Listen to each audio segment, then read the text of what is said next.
welcome to the Radical Anthropology Group. This evening is a very special evening, actually, and we have a very eminent and very welcome speaker. But before I introduce her and others here, because I'm actually helped this evening by Kofi, so he's going to introduce our speaker actually.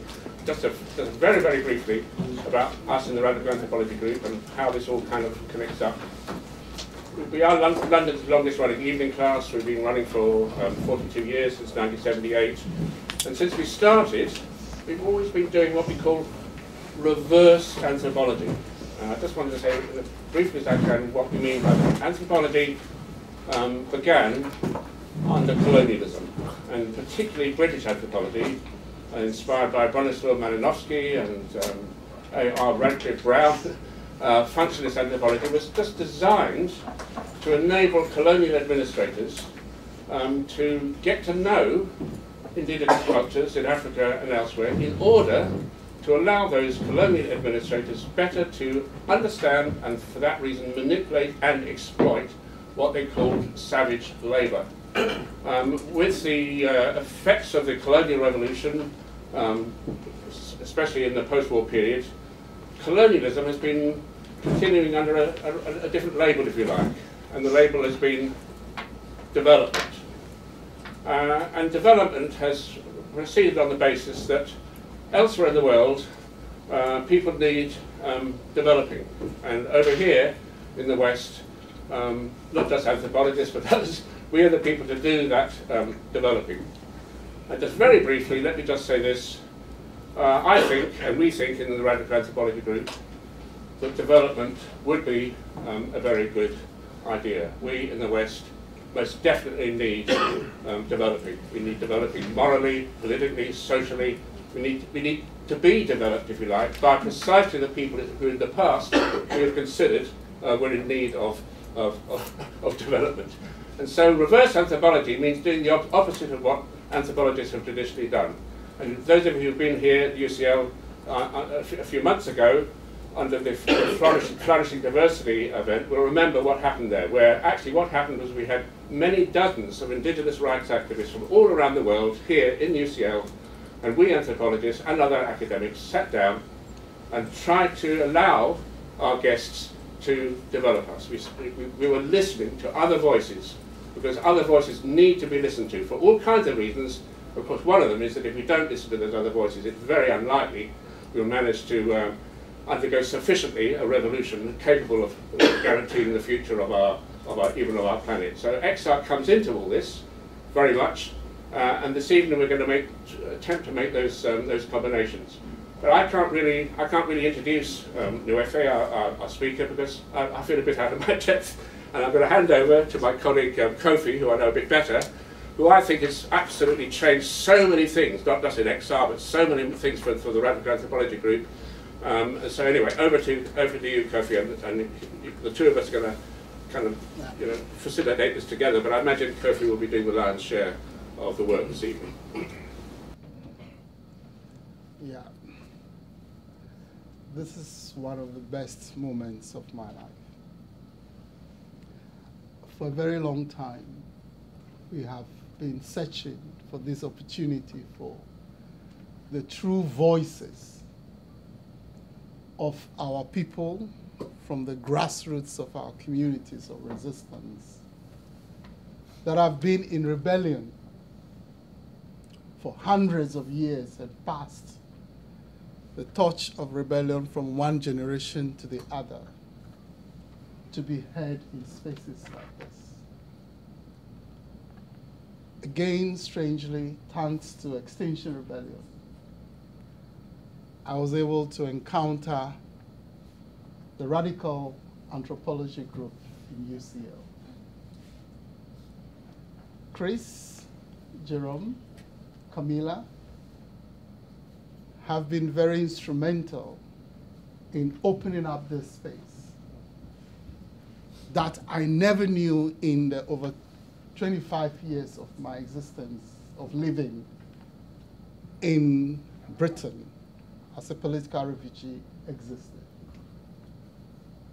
I've had the opportunity to speak here But what I died for was an opportunity for an authentic voice of the community into which I was born.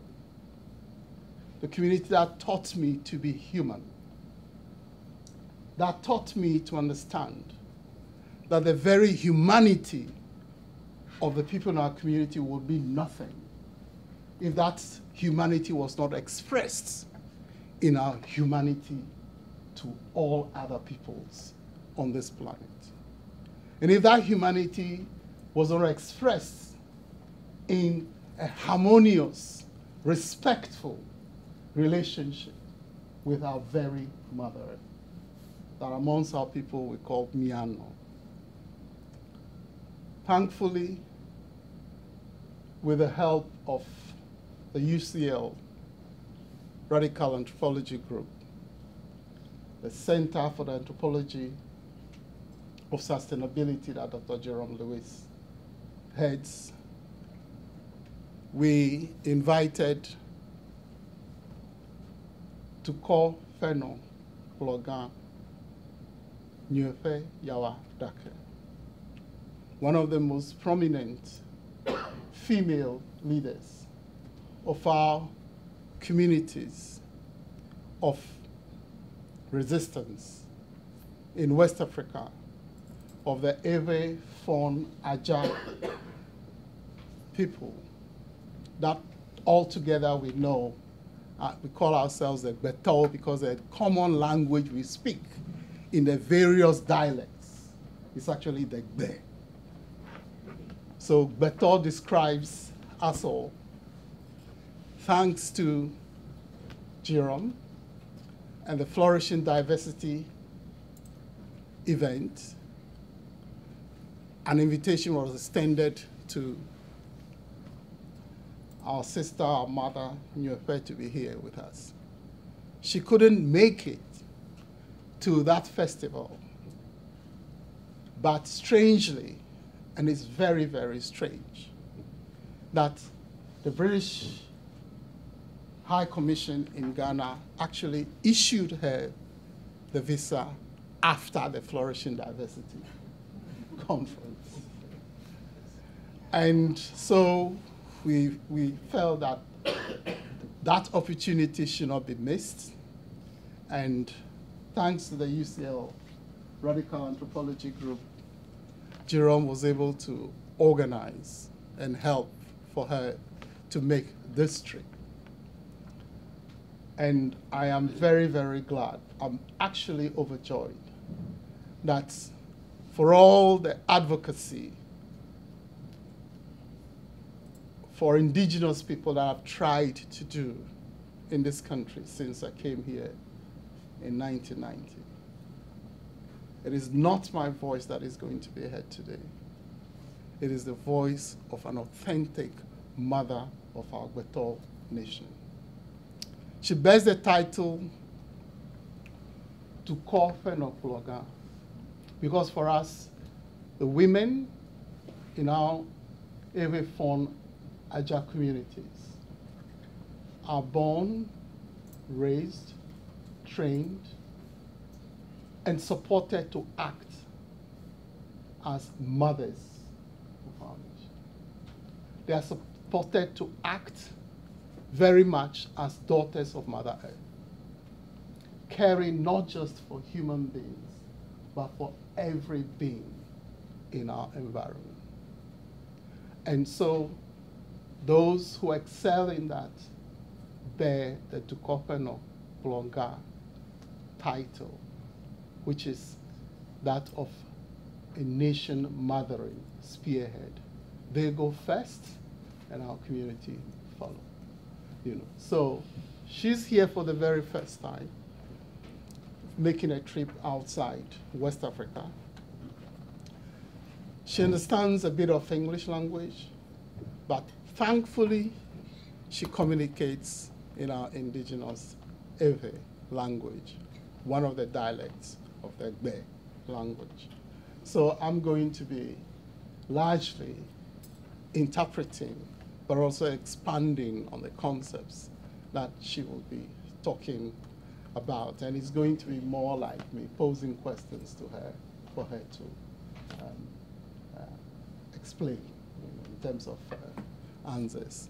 But I'm also glad that we have Miriam and Isaias here with us, who have been very much instrumental in ensuring that the partnership we've been trying as the Extinction Rebellion Internationalist Solidarity Network to build with the UCL Radical Anthropology Group expands to really open up to regular interactions with this kind of indigenous community voices.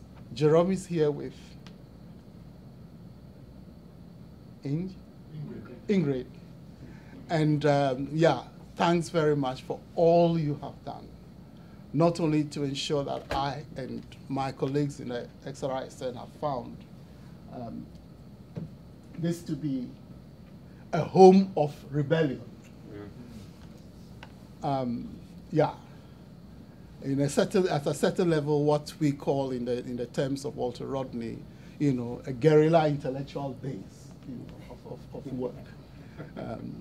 That is what UCL RAG and the Center for Anthropology of Sasana have been to us. But here, without any more words, I'll say let's welcome Dukofenokploga Yawa Dake.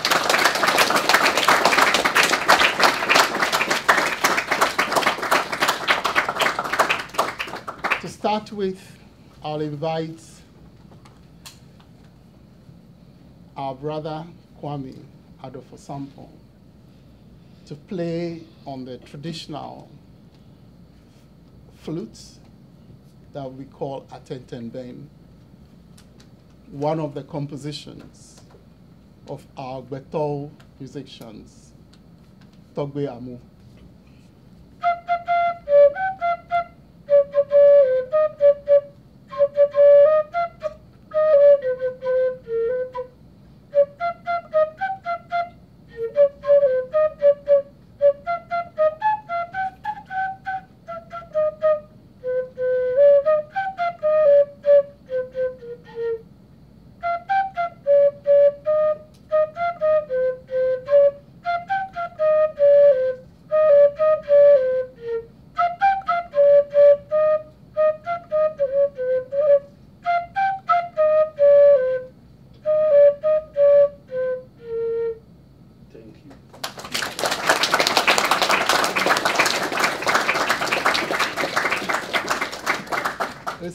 This is more like Ghana's second national anthem, but and it's popularly known in the Chui language as Yenera Assassini, but the original composition was in the Ewe dialect of the Gbe language, Also, before she, Nyoefe speaks, would like to recall something remarkable that happened not long ago in Europe, when one of our famous Beto musicians, quite internationally well known, by the name Angelique Kidjo, sang in Paris. And let me hear that.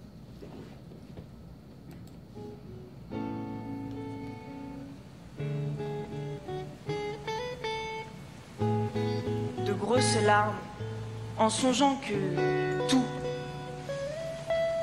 est terminé.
toi si bébé ta ta ta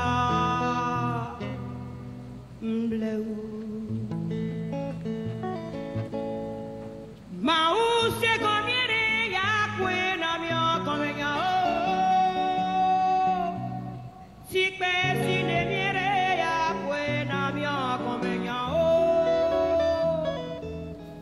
minaucho mi topera minaucho mi topera bueno kaka mia poise kwebinyo bueno kaka mia poise kwebinyo ble uye mia da pero ble uye mia da pero ble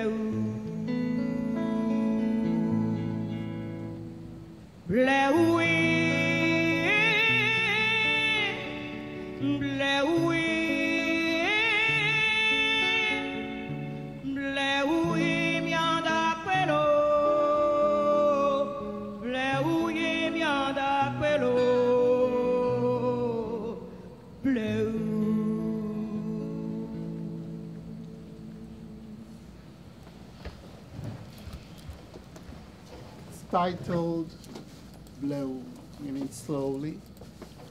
Slowly we shall get home. By and by we shall get home. The tiger does not hurry in its pace, but it does get home. And certainly, no matter where we are thrown across the world, we shall get home. A version of that will be sung by Nyoefe. Chobwe mi do chobwelo, chobwe. Chobwe mi do chobwelo, chobwe. Megayo, awo megayo. Megayo, pagba meyo na zonlyo de. Megayo, ao megayo. Megayo, pa meyo na zonlyo. Mebe chobwe, mi do chobwelo, chobwe. Chobwe, mi do chobwelo, chobwe. Megayo, ao megayo. Megayo, pa meyo na zonlyo de. Megayo, ao megayo. Megayo, pa meyo na zonlyo. Megayo, ao megayo. Megayo, pa meyo na zonlyo de. Megayo, ao megayo. Megayo, pa meyo na zonlyo.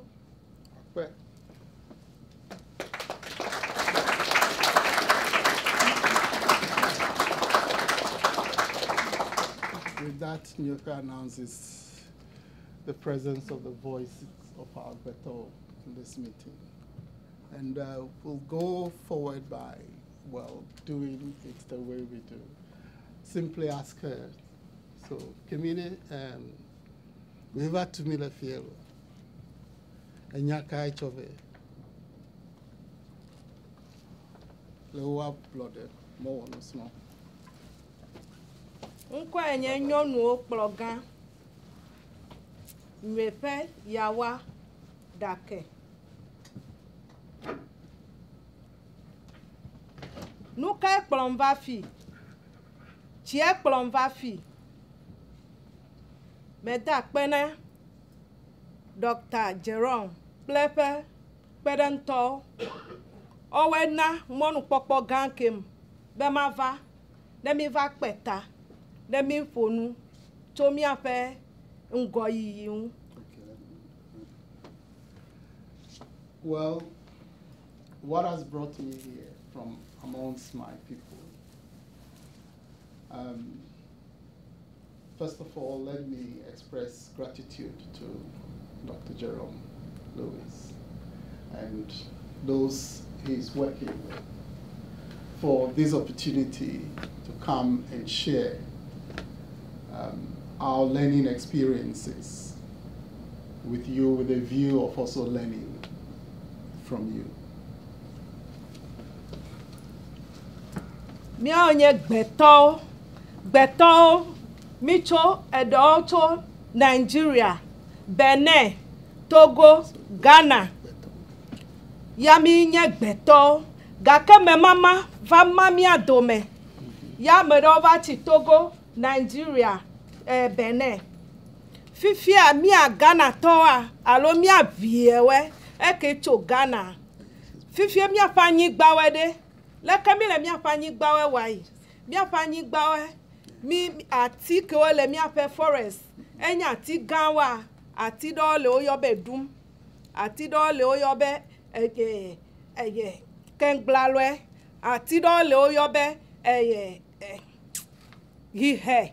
Ati ke mi opete la mi jirane du amejuro o lati opete.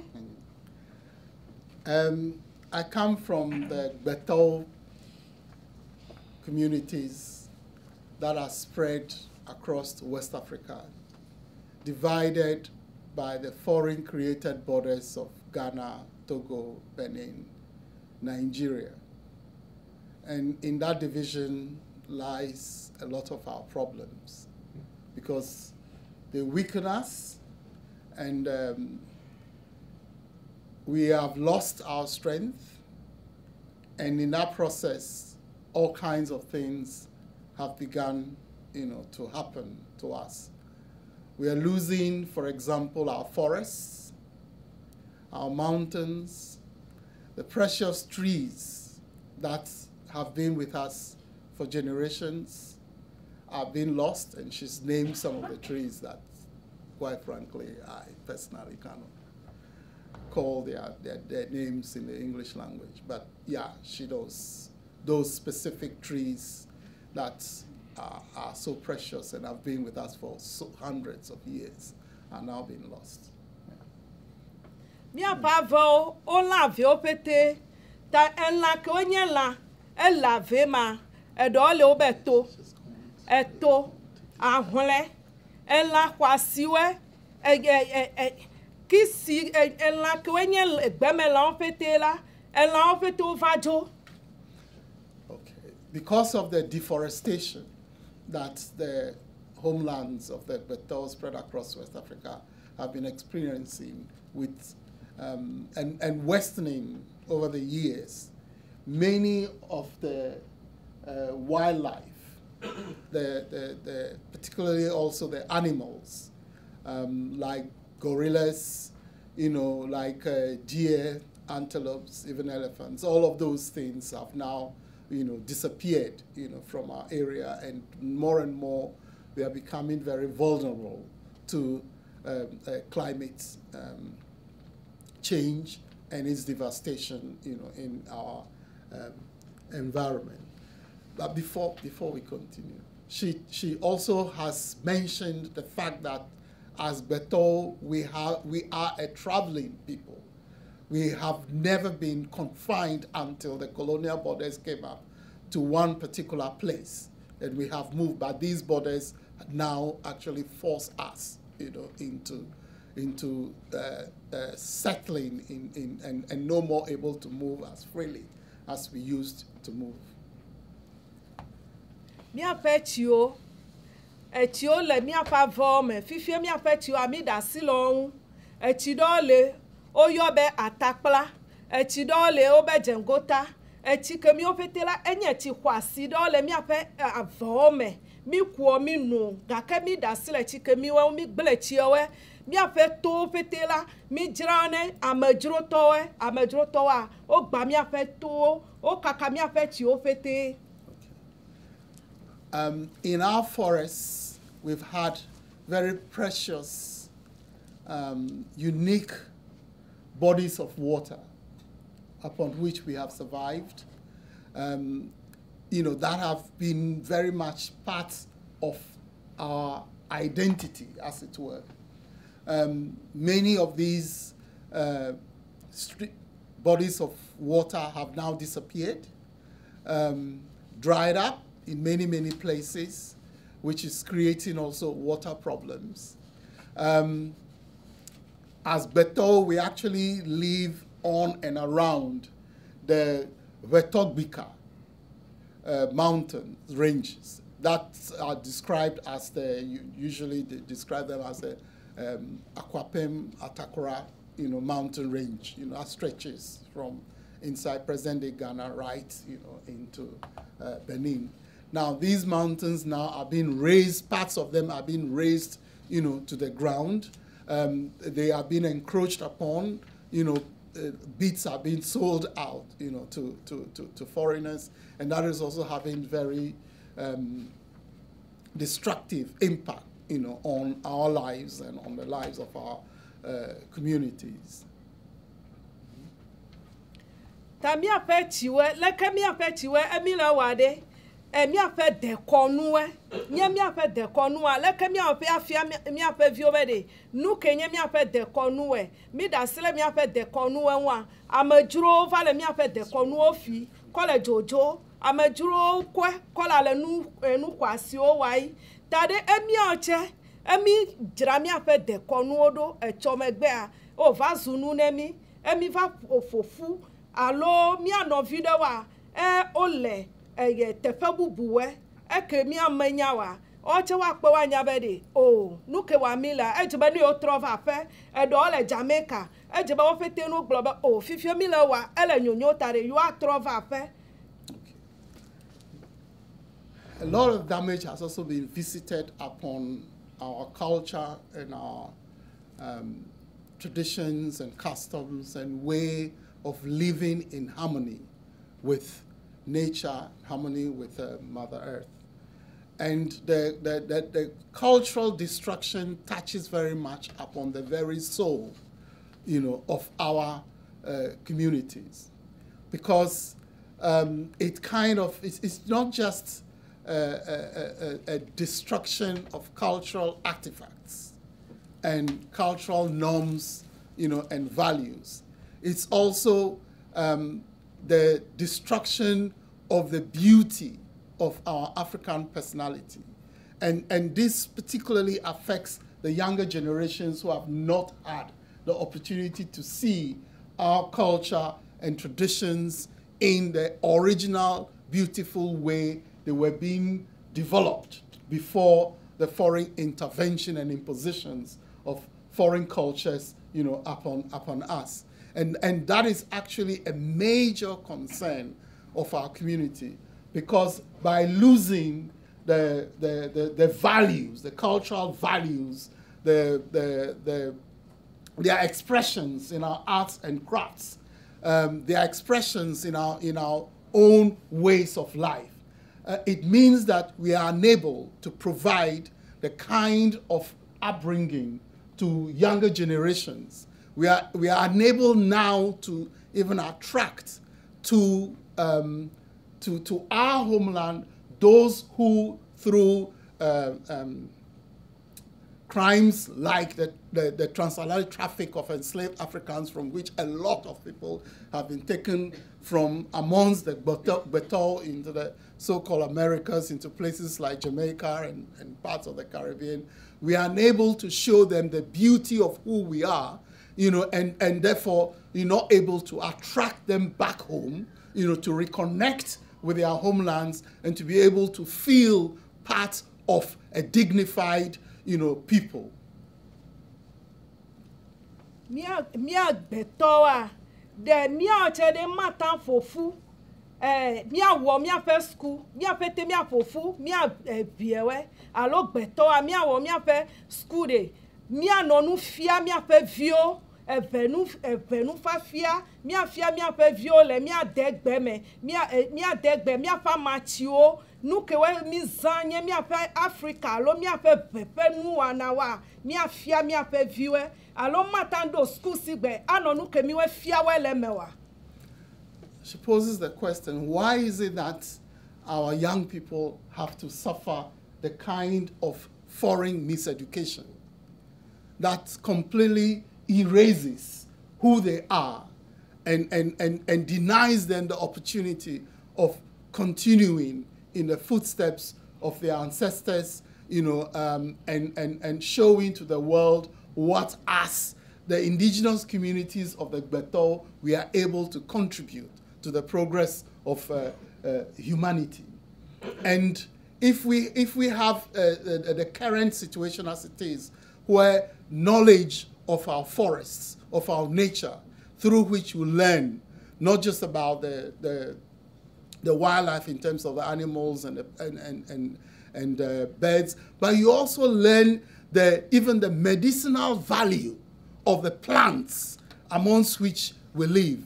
And you are able to transfer this knowledge, not just by word of mouth, but also through educational institutions, indigenous educational institutions. Why do we have to suffer the imposition of foreign schools that are unable to teach our people about who they are and what surrounds them, the very environment that surrounds them, but rather they are subjected to, strange knowledges that tell them about lands they haven't seen before, things they haven't even, experienced before, whilst the very everyday experiences of people within their communities, that have been preserved for centuries, they are denied that kind of knowledge. What place do these kinds of young people have, in a world where they don't know who they are, but all they are fed with is about foreign lands and foreign cultures? Mia novio alo fonto fiade no fimia no mia novio yevoa ono mia to ojira na mia to o vala no mia novio fle le beneto alo fonto gbo gake eva po fiala va po bere nu ke le jojore manyo tade you are no asicha you are play agbelemenu kuwe akova fie you are no asichata amejajira menyo ya over stop nukemi. Well, she recalls in terms of her own message, to this gathering, the message that was sent in 1726 by one of our great Beto chiefs of the time, called Fiagan Agaja Trudeau, who, because the Fon and all the other Beto communities at that time suffered the ravages of the transatlantic traffic of enslaved Africans. When he became chief, he decided to wage war on everybody who was involved in that trafficking of people. And he was able actually to defeat the Oyo, chiefdom at the time that was quite, notorious in spearheading or in being used by the European, slave catching, merchants, to promote this trade, and was also being used to divide the community, the African communities at the time. Now, Agaja Trudeau thought it wise to send an emissary in the person of Dumegan Adomotomo together with a captured British slave trading merchant called Bullfinch Lamb, to see King George I with what was described as a letter with a scheme of trade, to say, instead of trading in human beings, instead of promoting the capture and selling of human beings, why can't we deal in normal goods? We have lots of food crops. We have lots of things, arts and crafts that we can trade with. So it sent a scheme of trade, to be discussed with the King George I of Britain, of England at the time. And actually, it's a very interesting story, because what happened was that, when Bullfinch Lamb was released to accompany this ambassador of the Fon chiefdom of Dahomey to present this alternative relationship building to King George, somewhere along the line, Bullfinch Lamb sold Adomotomo himself into enslavement in Maryland, in the United States. and left him there and then came here, and he was, working as an enslaved African for about 2-3 years before he went back, to free him and then bring him to this place. And by that time, King George I had died, and it was King George II. So, this discussion took place. Now, she's recollecting that in order to point out that, well, this is not the first time people have come from the communities of the Gbeto, sent by our leaders to come here and discuss what better relationships that can exist amongst us as peoples, as human beings who are human, to each other and develop proper human relationships. And her own mission is similar, to this, in a sense that instead of the interests of the European establishment in the extractivist plunder of our countries, in the kind of things that do not promote any healthy relationship amongst us as peoples, why can't we, here for once and develop alternative ways where as peoples, as communities, we can develop new kinds of relationships amongst ourselves. So, this leads us into the kind of proposals that she has brought forward also for our consideration. And yeah,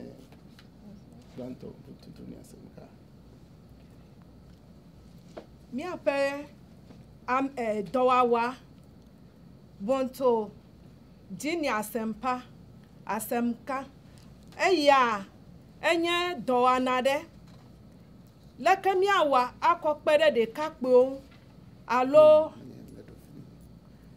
ako aponu ne devio leke miawa ne de amewe bede nusi anu kemi di alo nu kewe devio miatan akpo alo amete mi akodare mi agbo bede ni mi akokpo leke miawa be mi afo de amonu fu mi afianu we amekewa yi de forest avome wala sronu to atiwen elawen nukewe nye mi ape eveko nu kemi we pete a mi ala sronu cho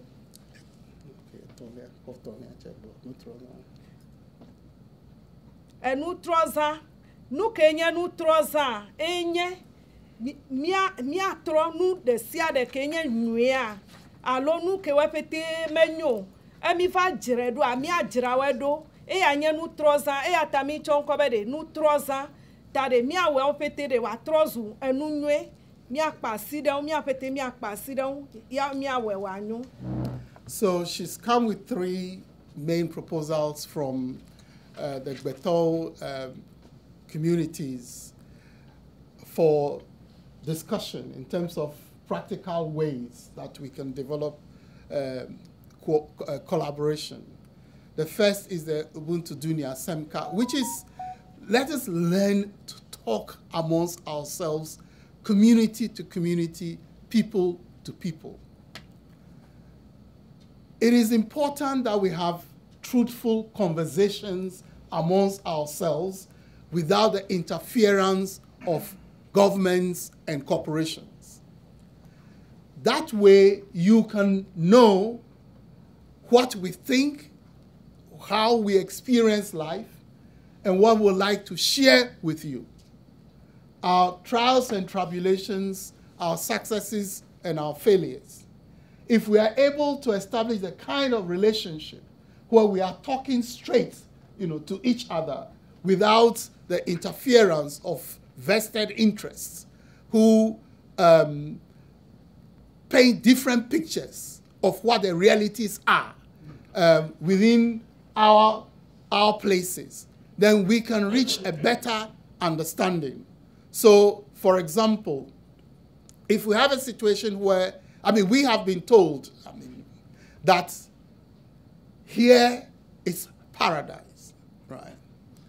And paradise has been achieved by you going through the kind of destructive processes that we are now being made, to suffer. So you've had to destroy your forests. You've had to, poison, if necessary, your waters. You have to, poison your farmlands and so on.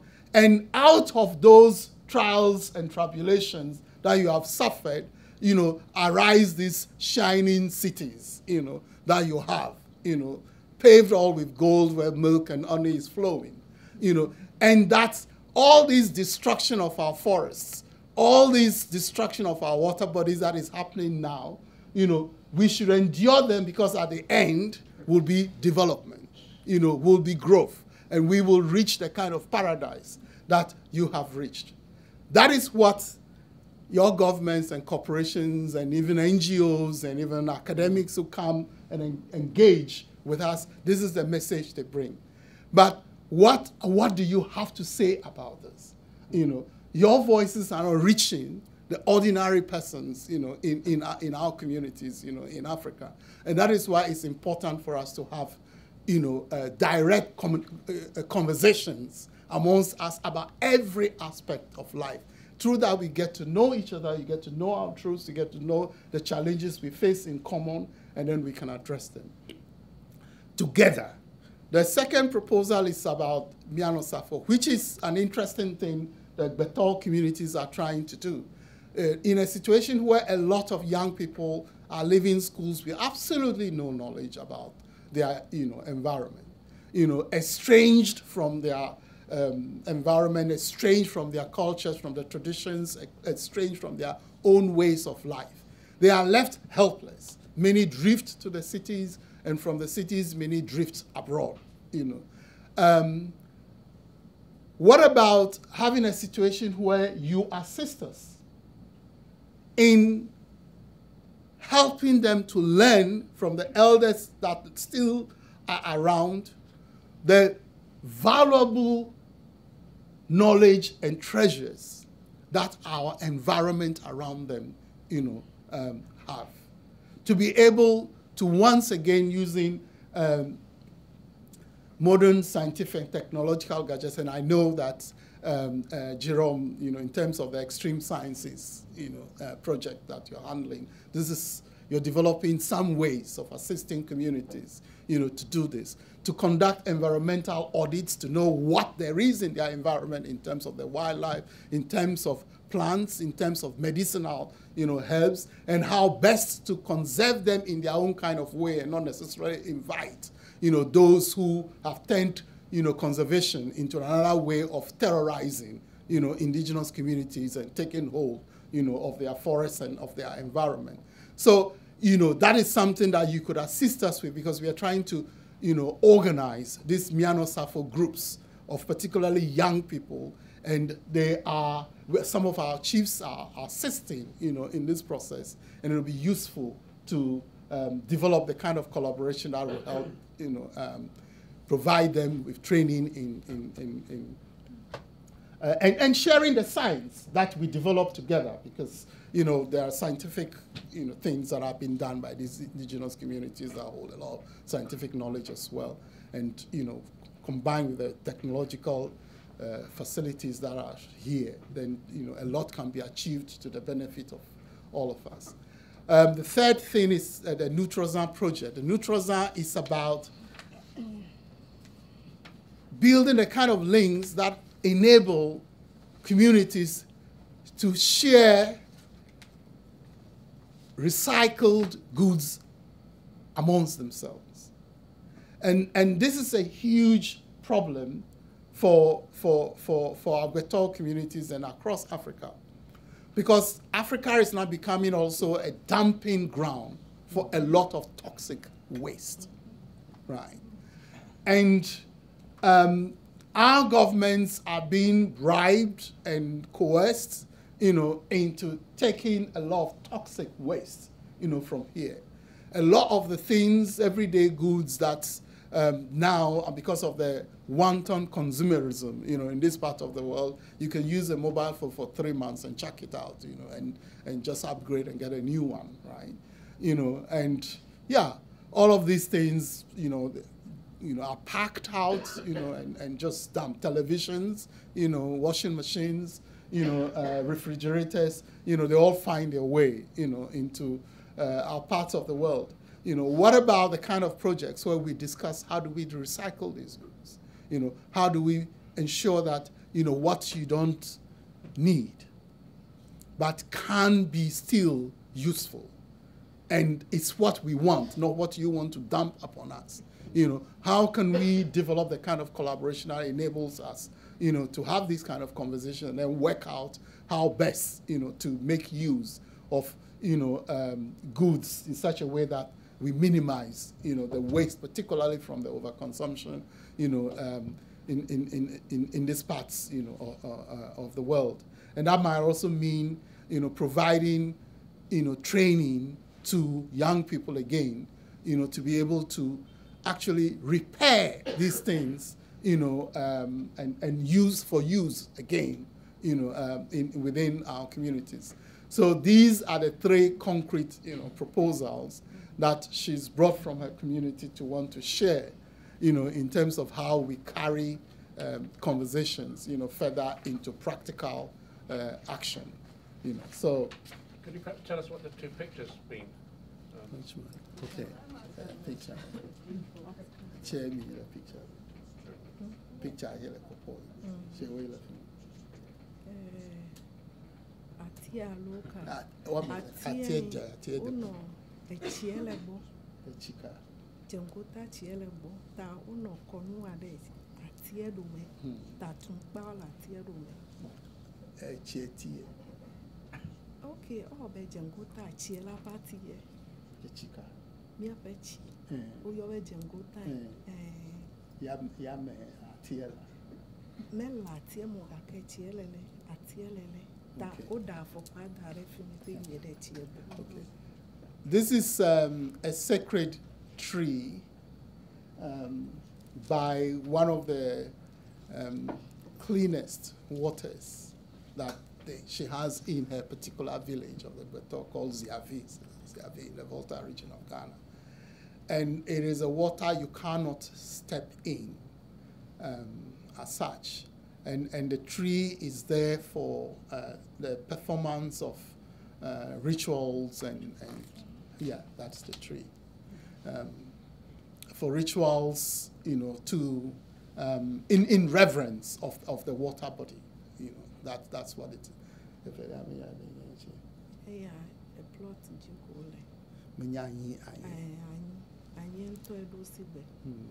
So this is an anthill. The second image is an anthill. That again, these are things that are treated with reverence. You don't just see them and smash them. But what we have is when people come into our environment, they just smash things left, right, and center. They don't see the value, of these things.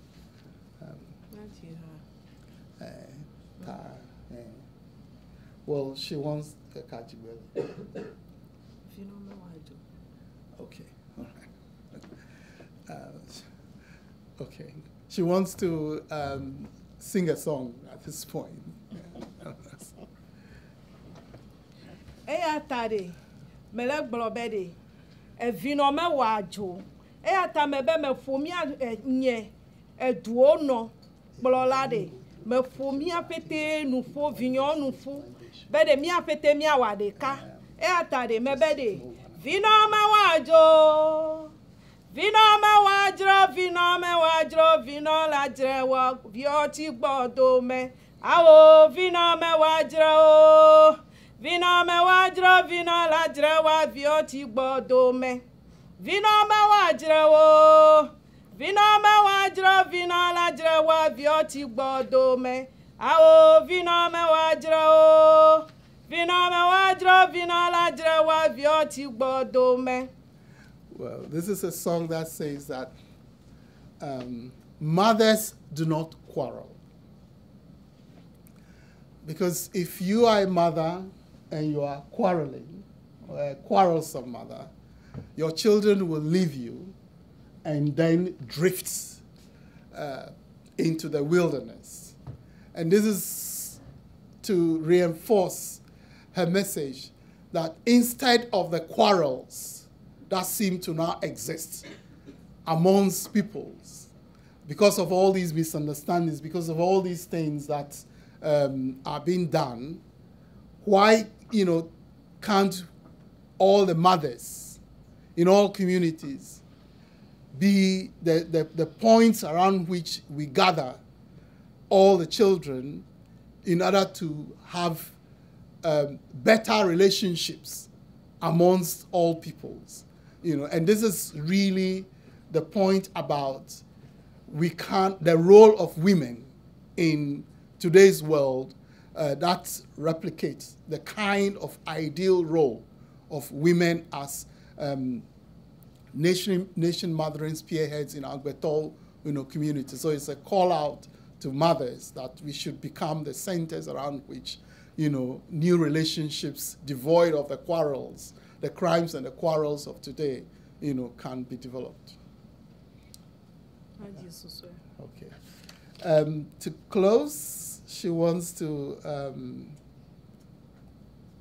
end with a song. Avazolia mi chokbla, mi tomia pava wonu, mi kaka futo woda, modina fanami, nemiedo ape de die, avazolia mi chokbla, mi tomia pava wonu, mi kaka futo woda, modina fanami, nemiedo ape de die.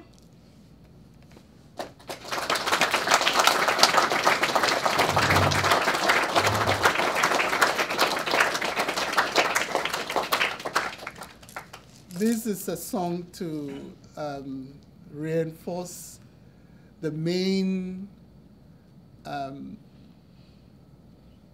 theme of her visit, which is to share planet repairing ways of new path making that will unite humanity.